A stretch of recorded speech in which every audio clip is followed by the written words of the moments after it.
Ang atong ebanghelyo karon nagsulti sa Jesucristo nga iyang sundon gud kuno kini mga balaod, no? Nya wala gud siya kanang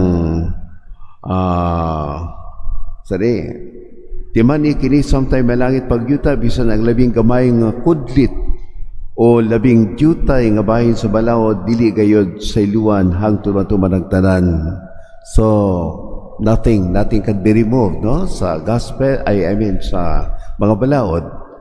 Kini siya murag katawanan o irony, no, kay ngano kay babe kita kasi Jesucristo is the number one breaker of the law, di ba? May mga balaod sa halimbawa may balaod na maghugas o kamot, di siya mahugas kamot, kaon siya.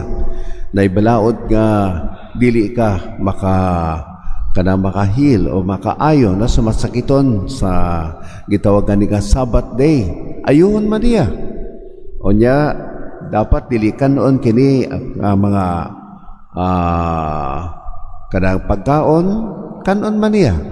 O, tapos, kanang dapat ining-ani nga mood, ining-ani nga mga imo nga kanang sundon, dili man niya sundon. So karon resulti siya nga dili niya ko daw wagtangon basi sa kagamay parte sa balaod unsa man ay pasabot. Ipasabot nato ha. Ang giingon niya nga balaod o the law according sa paminaw sa mga Hudyo. Basi gani sa Old Testament na may upat ka meaning ana, no? Ang pag-isulti gani nila nga balaod, number one, it refers to the Ten Commandments. So moral obligation hatag ni sa atong Ginoo kay Moises, no? Ten Commandments.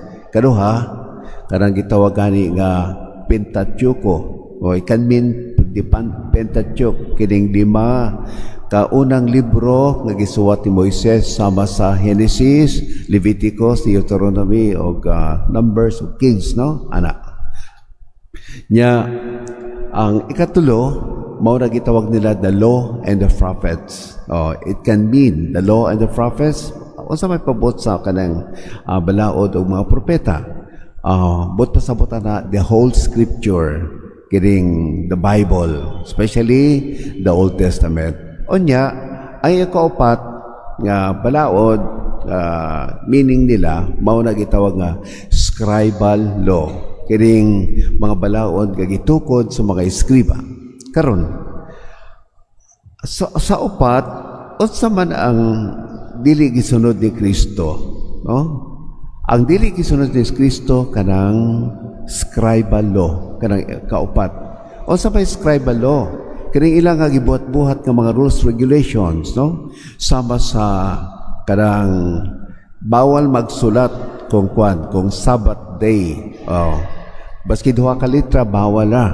Pero kung ang imong gamiton nga ink, fruit juice o kaha isuwat nimo dito sa sa sand, okay ra. So dili kuan kay Jesus Christ, no? Halimbawa kanang di sila mo kaon ni ani, no? Kay grabe ko nakahugaw. Ingon man si Kristo kan-an ninyo, kanang masud sa inyo ginawa, kan-an ninyo. Kay ang gitanaw sa Ginoo kadang kasing-kasing dili man panggawas kundi pangsuod, no? Kadang di man kanang external kundi internal. Okay? Alright. So mga igsoon, ang leksyon o lesson sa atong gospel karon ning ani, no? What is necessary sa atong Ginoong Hesukristo mao ang kining internal. Unsa sa imo kasing-kasing, no? Nindot ato nga mga halimbawa, no, we follow the rules regulations. Halimbawa may uniform kita, etc. Onya ato kasing-kasing dili day maayo man sad. So nada, walay dada, no? Onya kanang halimbawa very demure good kita, very pious ko kita, pero panggawas sa gyud pero sa suod di man sad, di ganahan na Ginoo. So, sa Ten Commandments, sa Pentateuch, o sa kining Law and the Prophets, walay usbon si Jesucristo. Ang dilang niya ganahan ka na scribal law. Mao gani andamo nato, no, ang kining ato mga rules and regulations, basi sa parokya nato, basi sa organization, basi gani sa community nato, no? Unsa man ang necessary, unsa may needs, no? Necessary. Oh, mao na tan-awon sa atong Ginoo. What is essential? Maski sa ato mga misa, no? What is essential? Okay. So ana siya. Nya, mutambong gani kita o kaha mo adto sa misa o sa atong buhaton, tanawon ko nato atong intention and motivation. Halimbawa karon tagsimba kita kano man simba kita, okay, tungod ba kay manukot kita sa utang sa uban o tungod ba kay nakitay gipa usa diha, no? Kinahanglan may baw-an ang atong intention, atong susion, no? Atong tan-awonon kay ang Ginoo mutan-aw sa kasing-kasing dili sa atong gisulti. Amen.